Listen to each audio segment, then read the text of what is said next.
What's up guys, it's Daveincid. I'm happy to finally present you my guide how to increase realism in Football Manager 22. The goal of this guide is to help you to create a balanced game setup, both for high-end desktop PCs but also for weaker systems and laptops. It should also provide you some useful tips and tricks on how to get even more realism out of your game. Everything shown in this video is my personal opinion. If you see things differently, that's okay. Let's start with the different options how you can select leagues in Football Manager. You have 3 options before starting the game, which most of you already know. The first one is you don't load the nation at all and therefore no leagues either. Second, you load only leagues as view only. And the third is you select them as playable. Depending on what you choose, this can have a significant impact on your gaming experience, especially in long-term saves. If you don't load a nation at all, the level of realism is very small. You don't see the league table, clubs do not have visible league fixtures, the games are simulated completely in the background and are invisible to the user using the quick match engine.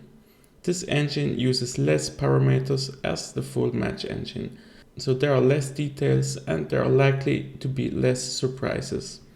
However, the quality has improved noticeably in recent years. There are no full squads available unless you load them via the advanced database. There are no manager or staff replacements, so the manager usually are not replaced after they were fired or quitted their job. The same goes to physios, assistant coaches or scouts. Of course, this significantly weakens the strengths of such teams.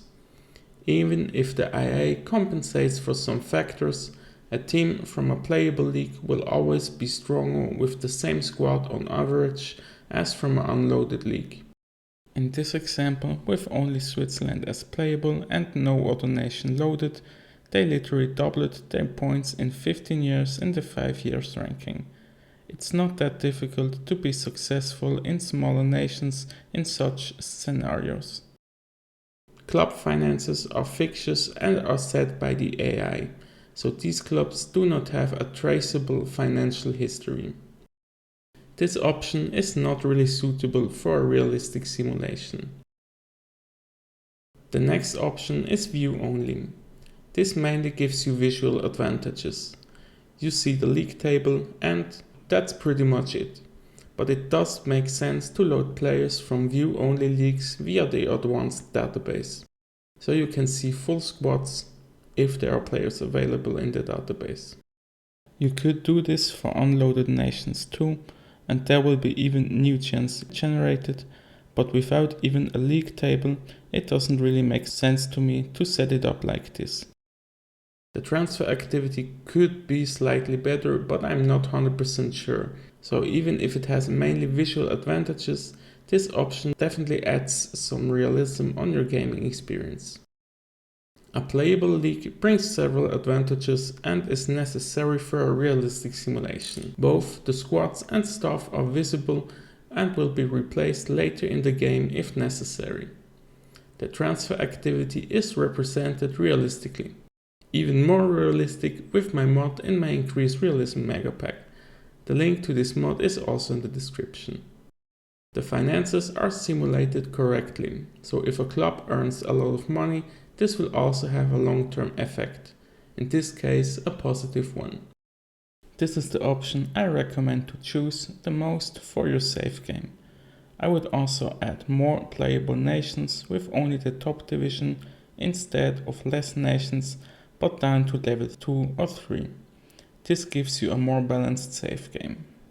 But there is another option which you can adjust after you have started your save.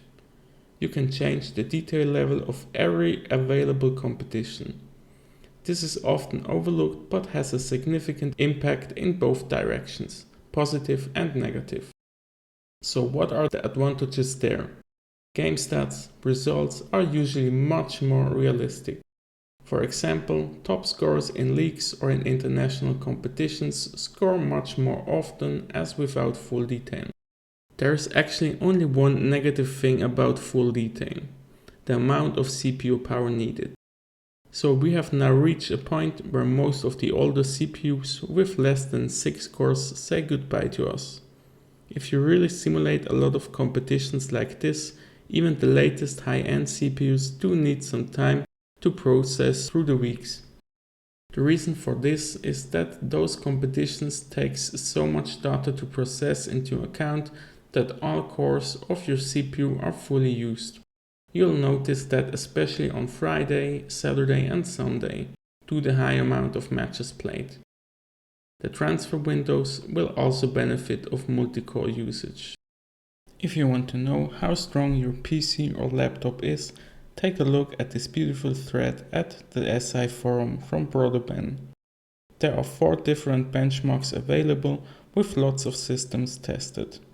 I will take a closer look at benchmark C.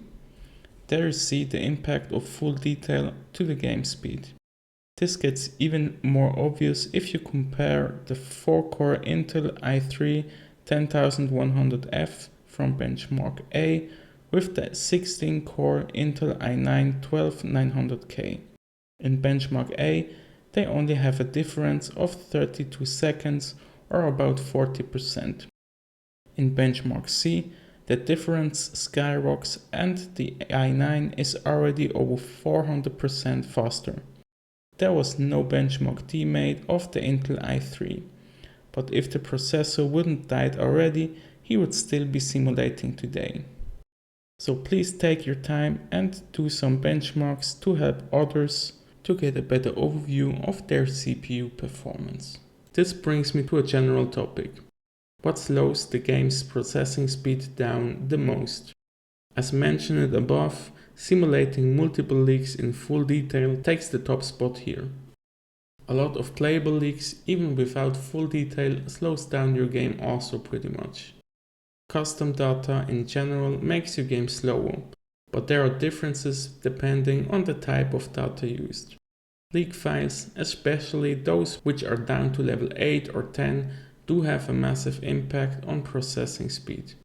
So if you are managing in England at level 10, I do not recommend to load auto-playable lower leaks to such low levels. It might be also the only scenario where I would delete some leaks after, I would better say, if you are getting promoted several times. Once you're playing in the Premier League, the Sunday League isn't really important anymore. Smaller leak files of course do have some impact too, but not that much. If you load an insane amount of players, it also has a negative impact, but less strong as the common meaning is. If you don't go for 500k and load maybe 200k, you're fine. I would never add all players from a nation because this adds literally every Sunday player. The gain of realism compared to the loss of speed isn't really worth it. All kind of custom graphics do not have any impact on the game's performance, unless you reach the limit of RAM usage. To avoid this, I recommend at least 8 GB of RAM, better would be 16. The important point is that the game doesn't benefit of any additional RAM, so investing in 32 GB or even 64 GB doesn't make any sense at all. Better look for quicker RAM, so a high megahertz with low timings do have a positive impact on the game performance and can be a cheaper way to speed up your game instead of buying a new CPU. There are some extra tips I can give you. As a human manager, you have some benefits over the AI. You can be much better in transfers because you don't feel pressure or concerns which teams have in real life. I think that's a reason why the AI is not that aggressive versus a human player fighting against a specific talent. It looks like a weak programmed AI, but for me it is just insane program skills by Sports Interactive. With that in mind, you might not just buy a wonder kit for 20 millions while managing a team that would never do that in real life, even if it would be possible. This gave me a much more immersive gaming experience. Do not check any wonder kits lists. It takes away the surprising factor. Do not use any in-game editor or third-party tool to check a player's current ability or potential ability. I've done that in the past and I regretted it immediately. Play with attributes hidden. Knowing all attributes of all players is a game breaker to me and makes any scout literally useless. Try to play with some special skins, which are removing even the numerical attributes. I spotted this in FM21 for the first time and I immediately loved it. You need to listen even more to your scouts and your staff. A good handling of your frustration tolerance would be beneficial if you're playing with such a skin. I'll link one into the description. Reloading if you're losing an important game might be tempting, but once you've done it, you will do it again and again and again. Everyone can play the game how they want, but for me, it's a no-go. If you want to play yourself, only add the level of experience and the coaching badges you really have. It's much more difficult to keep the dressing room happy as a non-league experienced manager with the lowest coaching badges managing a top division club as a former national player with all coaching badges who managing a championship club in England. This is somehow the difficult level which Football Manager provides to you. Disable the first transfer window. The game starts, in most cases, in summer 21. In real life, transfers already happened, so if you enable the transfer window, you'll get much less accurate transfers, especially in the first year, but also at later stages. If you're struggling to choosing the right setup for your laptop PC, and it's only about 2 or 3 more leagues, then even add 5 more. Stick to the setup you've chosen at the start during your save game. I wouldn't add additional leagues or remove them during the save. If your game becomes too slow, I would first set some fully simulated competitions to default. This has a much bigger impact on the day-to-day performance. A very important point for me is ignore the performance stats when you choose your setup. They are only a rough orientation and can be misleading, especially with the advanced database setup and custom details. The game is in general very stable, so even with a weak system, the chance that your game will crash is very small if you don't use any buggy custom files. Football Manager is not like FIFA Career Mode. It's much more complex and it takes much longer to finish a season. So don't get annoyed by the processing breaks from day to day and just enjoy the high level of realism you get with this game. I personally use this time to already think about the next game. Who is in a good shape? Did I extend the contracts of my best talents in the academy? What are our chances to win the league in the final third of the season? So the more I think about after hitting continue, the quicker the next match day arrives. But now let's move on to the main topic, the different setups. There are 3 main setups available and a few smaller ones. All setups are made for the vanilla game. An extended version, which includes setups with all files of DaveTheEditor's AroundTheGlobe Megapack and even more tested nations, is available on Patreon. Link for that is in the description. The small setup contains 40 playable leagues in 35 nations, with 204,000 players loaded. This setup adds the top division in 35 out of 53 nations, as well as the second divisions in England, France, Germany, Spain and Italy as playable.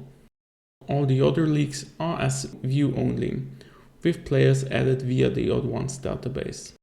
This setup already guarantees you a well-balanced transfer market and strong competitors. This database is already very demanding. For those which this is already way above the limit of patience, or for the system, I recommend to set the detail level completely to default.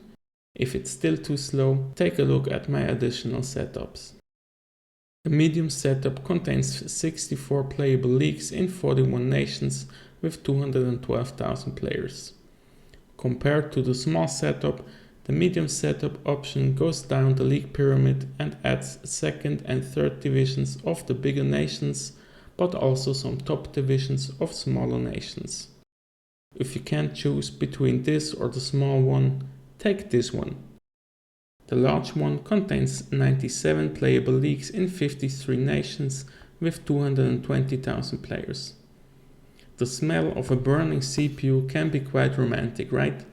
Almost the same like being at a campfire with your partner. Jokes aside, this setup adds at least the top division of every nation and a lot of second and third divisions as well. Just be aware, once you had one long-term save game with such a setup, there will be no way back. The additional setups contains two smaller setups. Those are meant to be for those who do have a weak laptop or PC or prefer playing FM as quick as possible but with a tiny bit of realism too. Let's move on with setting the detail level. Once your save game is loaded and saved, go under Options, Detail Level. Here you have an overview of all competitions that are available in your save game. By default, everything is usually set to minimum, so all games therefore are not simulated with the full match engine. For all three setups, I recommend simulating all international competitions in full detail. The same goes for continental competitions. If this is slowing down your game too much, I would focus primarily on the continent where you are actively managing. With the leagues, it also depends on your ability to suffer in terms of game speed. Basically, I would always have the largest nations simulate the first league and cup completely. In the nation you are currently managing in, I would always fully simulate the league below and all above, if you don't play in the first league. In addition, all cup competitions, youth competitions can be pretty cool too. So if your PC can handle it, go for it. A personal preference is to monthly save your save game with a new file for every save.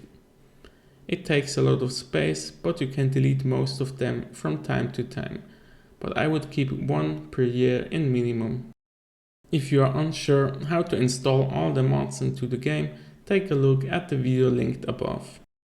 A written version of this guide with all the setups is available at some of the well-known fan sites, the SI Forum und eine deutsche Version auf FM-Zweierkette. También está prevista una versión en español para FMSite. Am liebsten würde ich ja alles auf Schweizerdeutsch machen, aber dann würden 99,5% von euch mich sowieso nicht verstehen. Wegen dem, I'm switching back to English. All links are in the description. So, I think this is it. I hope I haven't missed anything big. That you should subscribe to my channel is obvious. A visit at Patreon to check out the extended version, including a list of all the files I personally recommend to increase the realism in FM22, also seems plausible to me. So, thanks for watching, see you in the next video, cheers, Daveincid.